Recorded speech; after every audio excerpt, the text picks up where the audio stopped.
Hey guys, am I doing it like those YouTube car girls? No, I'm just kidding. What's up, guys? It's been a minute.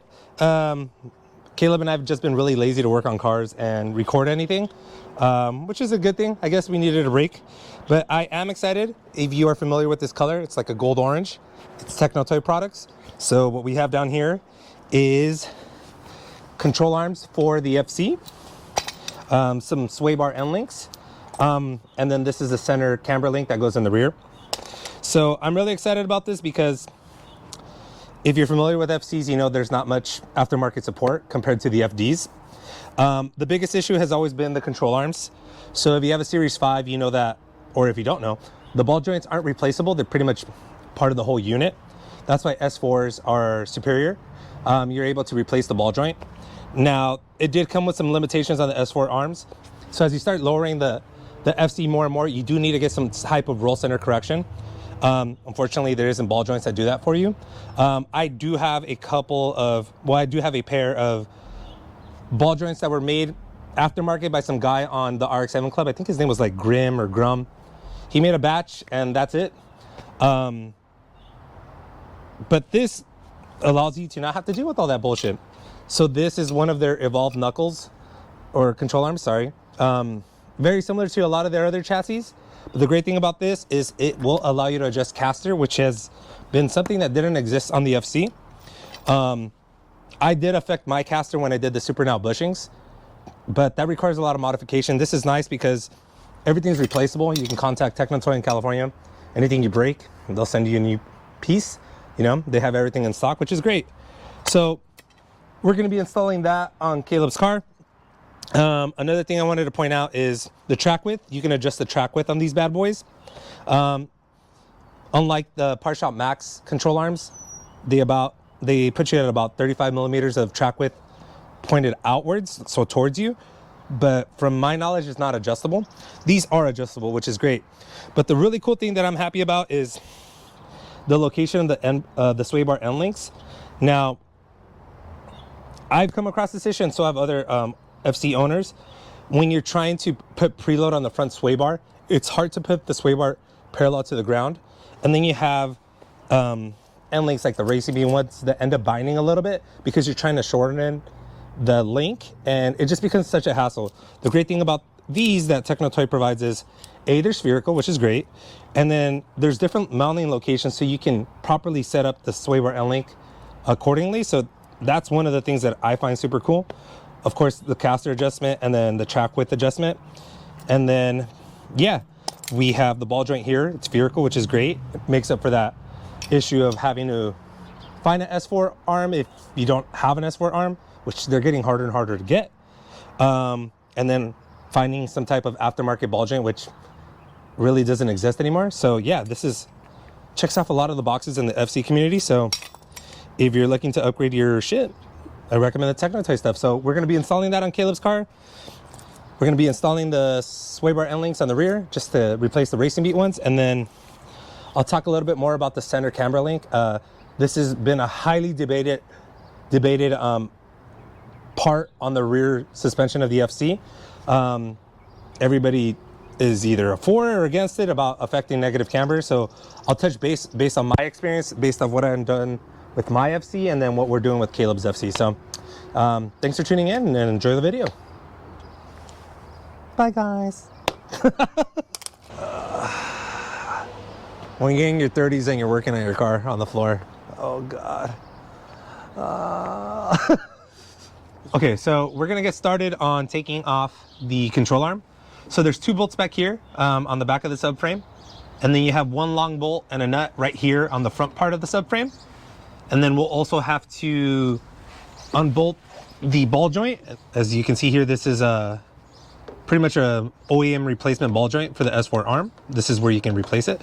So we need to remove this bolt right here and then get the ball joint out. We already took out the sway bar end links off camera. So they connect right here on the sway bar and then right here on the control arm. There's a bracket for that. So we're gonna do that and then get started on prepping the new control arm to go on the subframe.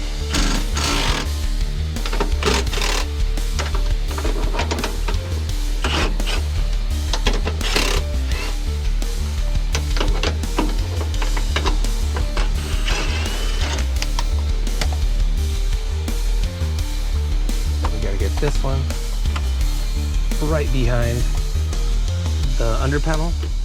So 17 nut and a long ass bolt.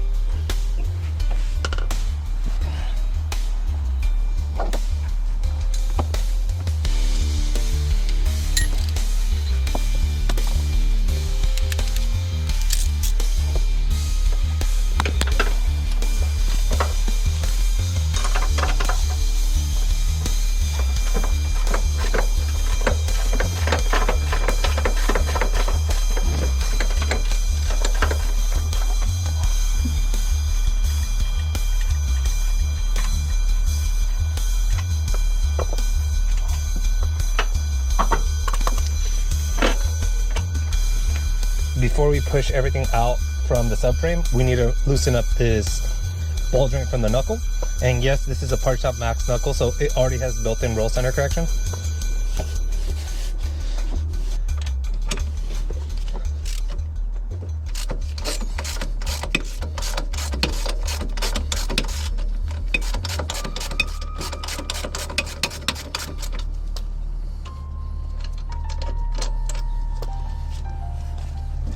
Now we're ready to drop.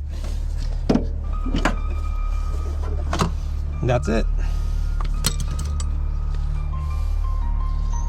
So now, prep the new control arm, slap it back up, and keep going. All right, so I wanted to point this out. So the cool thing about the Techno Toy ball joint, it has that little groove to mimic the OEM ball joint. The only issue is you will have a little bit of gap under the section where the knuckle clamps onto this, so this will kind of be exposed. I talked to Techno Toy about it. My first run of putting this on, I did run into some issues where as I was tightening this nut right here, this was still spinning even though I torqued it down. It was annoying, and I also had the issue where I couldn't really get a wrench in here once this was at an angle. So what I'm doing first is I'm putting it on a vise. I'm pretty much tightening this down so it doesn't spin, and what I'm trying to do is get rid of this pretty much slop right here by tightening it before I actually go in and install this part of the arm to the knuckle. So it's a 24mm wrench, so we're just clamping everything down, and I'm also going to do it for the other arm as well, but make sure we have a good grip right here.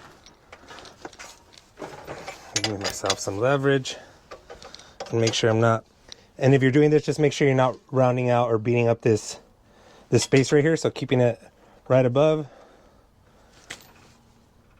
Yeah, that's a ugga dugga right there. So we got rid of that slop, which is easier to do outside of the knuckle as it is to putting it on the knuckle and then trying to tighten it. So yeah, and then if you can get a close-up, Caleb, just so you guys can see the orientation of the spacers. That's how it goes.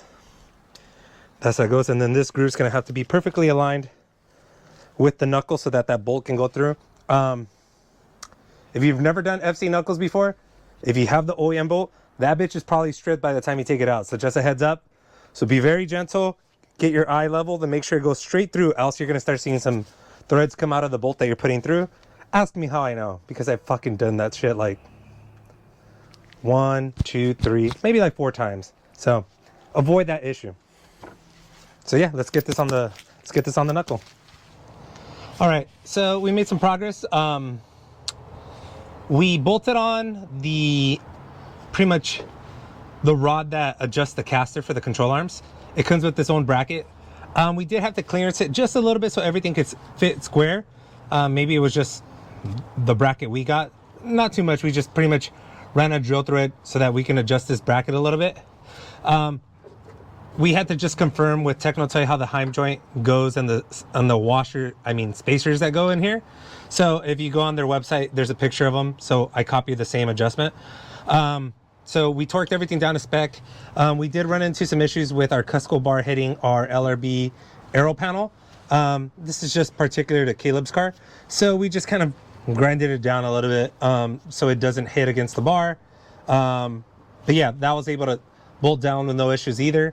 So now we're going to work our way to the other part of the arm where it connects to the knuckle itself. So the ball joint's going to connect here. And then we will bolt the other side, the part that allows you to adjust the track width forward and back, into this front part of the subframe, this gap right here, or bracket. We'll torque that down, and then we'll move our way forward to the sway bar end links, which will be the last part of it. But we're pretty close. I will say that once we're done installing everything, the alignment's going to be shitty on the front of this car. Everything's going to be mismatched, but that's okay. I was expecting that because I am not an alignment expert. So we're going to take it to our buddy Rob at TrueWorks to get everything dialed in and squared up for Caleb's car. But for right now, we're just installing everything to pretty much save on some labor, obviously, and to kind of just do it on our own. So yeah, let's get started on those control arms. Well, the section of the control arm that goes to the knuckle. Okay, so I wanted to show you guys this, what I mentioned before, making sure that little groove on the bolt joint is perfectly aligned with the knuckle. So I have pretty much the bolt here. Normally it's an OEM shouldered bolt, but I've stripped mine before, so I have a 10.9, I think it's a M8 125. So you want to make sure it's perfectly aligned. I usually just use my eye level and look at the little groove, so it should look like a little C, and it should go in smoothly by hand. Be very careful. If it's not going smoothly, take it out, make sure it's aligned properly. Right here, I'm hand tight, which is cool. And here you can see a little gap I mentioned before, right under the piece of the knuckle that bolts onto the ball joint. So there's a gap right underneath. So just a heads up, don't panic.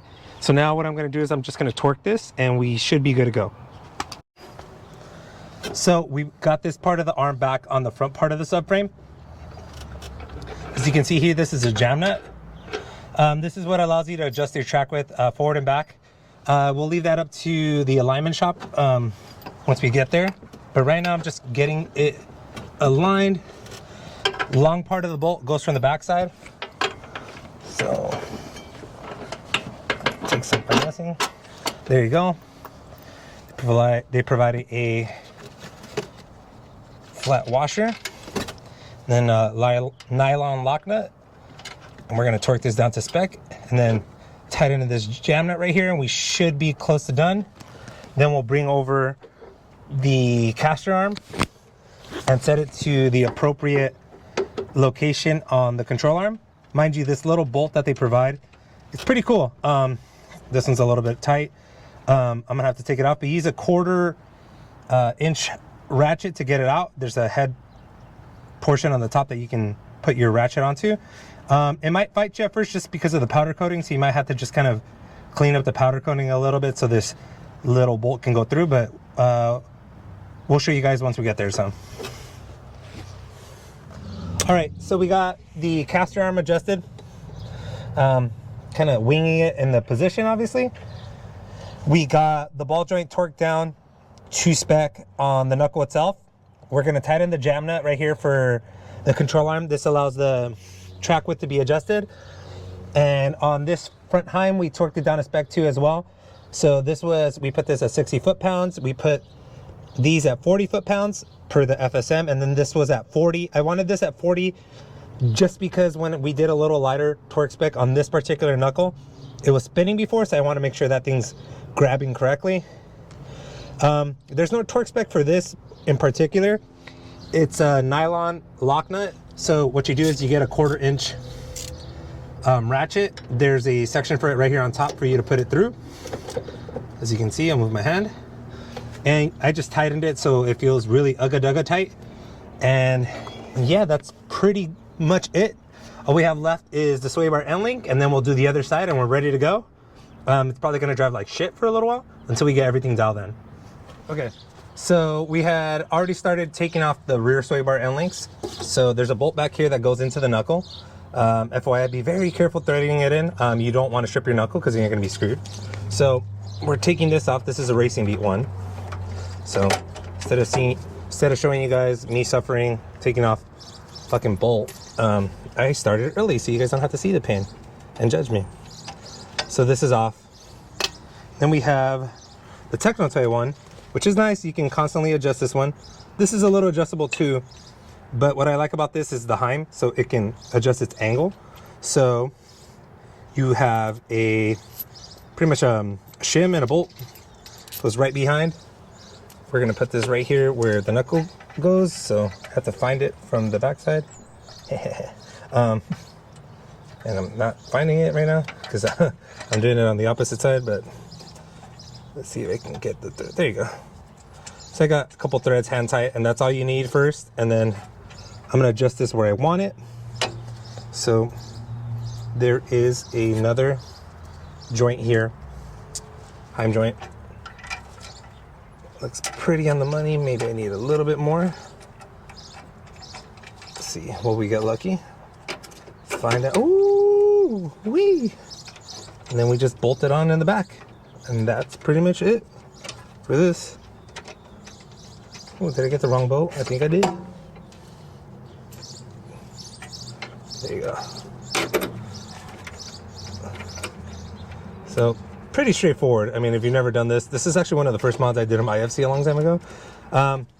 Pretty much everything's in position. Want to tighten this jam nut here, then torque everything to spec, and ready to go. We're pretty much matching the same exact length that we had before. I didn't move the sway bar, but once we go to corner balance the car, we'll have them set the preload on both the front and the rear sway bar. So yeah, pretty straightforward. All right, so we went along and removed the current center camber link in the rear. This is a Part Shop Maxim one, and we have the Techno Toy one, which, as you can see, is a lot longer. This has been debated a lot on the RX-7 Club. Some people are against adjusting the rear camber with the center link. I think a way back, Mazda Tricks, and I think, is it AWR? I forget the name of the company. They had a little jangle rod that you could adjust so you can set your negative camber on the rear, which is how you're actually supposed to do it. But from reading through it, a lot of those bolts snapped on that joint. So Ronin Speedworks has something that is a set length so that you can adjust the negative camber on the rears. Caleb has that on Hoshiko already. So we opted with this Techno Toy one because it's closer to the OEM length, and it allows us to expand it and tilt the subframe against the bushings that are in there. I know that kind of sounds cringe, tilting against the bushings. That's actually how you add negative camber to the rear. I think once we get the car corner balance, we're going to aim for about negative 2.5 degrees of negative camber on the rear, just like my FC. For those of you that are running the Part Shop Max solid diff and subframe bushings, it's kind of a pain in the ass to adjust negative camber. You constantly have to remove the 4 bolts, lengthen this, then tighten everything and torque it to spec. Put it on an alignment rack and make sure everything is square. And if it's not, then you have to use those Ronin Speedwork jangle rods, the little small ones that go on each semi control arm, so you can get everything balanced. It's a pain in the ass. It's one of the flaws of the rear of the FC. That's why I like to say that the Miata is superior, because it has double wishbone suspension. But for Caleb's car, we have the Mazda comp bushings on the diff and on the different and on the subframe, which is great. He does have the Part Shop Max spherical bushings for the control arms, so it gives it the right amount of pretty much flow on the arm. That's like the word that came to mind right now.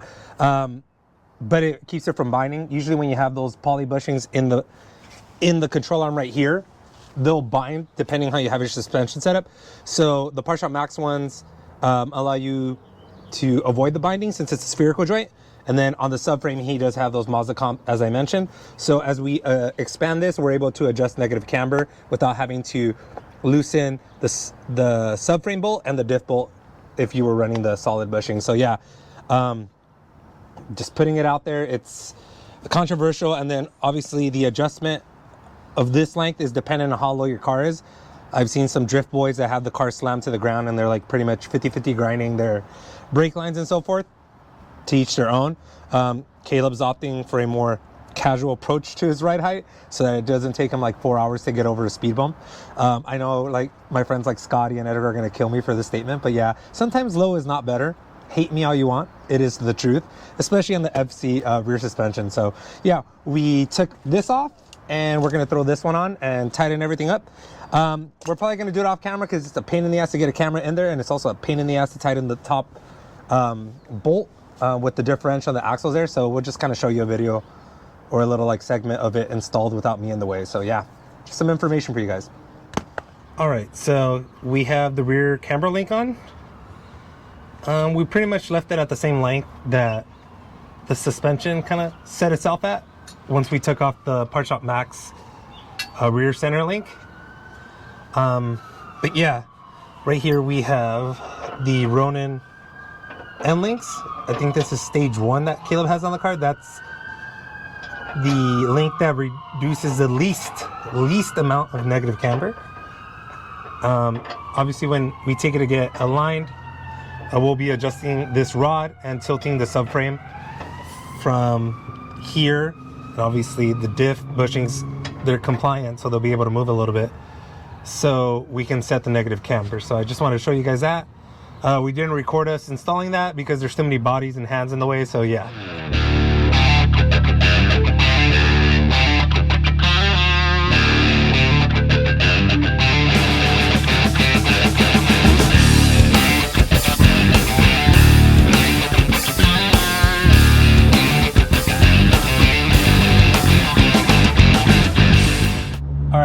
So we finished pretty much torquing everything down, installing everything. Like I said, the alignment's probably going to be busted. In particular, the track width. We try to get the control arms out as best as we could, kind of eyeballed it. Same thing with the length of the caster arm right here, coming from the back of the subframe to the control arm itself. But that's all going to be resolved when we take it to get aligned. We did have some issues with the hardware for the sway bar end links. We just put on some metric hardware for now, and the guys at Techno Toy are going to be sending us some hardware. It happens, just little things like that. They'll send that over to us, then we'll swap everything over. I did crush one of these spacers, so they're sending that over as well. Other than that, I'm pretty stoked for Caleb's car. It's really nice. These products just came out. I don't know too many that have them. My favorite part is the sway bar end link location. This fixes a lot of issues I ran into with the set location on the S4 arm. Obviously, for a lot of people in the community, this ball joint solves a lot of the issues when you're running an S4 arm and you want something to add roll center correction. The Part Shop Max knuckle already adds roll center correction, so Caleb didn't need any more of it. It's just an added bonus, but we'll keep an eye out with the wheel right now just to make sure it doesn't make contact. I had that issue a long time ago, but that's on my fault, not anybody else's. But yeah, I'm really stoked with the part. It's sturdy. If we ever need to replace anything, we just call Techno Toy. They're in California. They send it over to us in the next couple days. And up next is we need to do a couple things to the rear end. So like new wheel bearings, extended studs, and then we'll get the car finally corner balanced. But Caleb's car is pretty much ready to rip. Well, I mean, he's already been ripping on it, but rip with good spherical joints, good camber, proper articulation of the suspension. So yeah, if you guys enjoyed watching this video, like and subscribe. If you guys have any questions, leave them in the comments. I usually go in when somebody responds to the video with some comments. I'll answer it to the best of my knowledge. I am not a professional. I just want you guys to know that everything I've learned is kind of me and Caleb learning on our own. So we're not saying we're know-it-alls, we're constantly learning. But yeah, thanks for tuning in.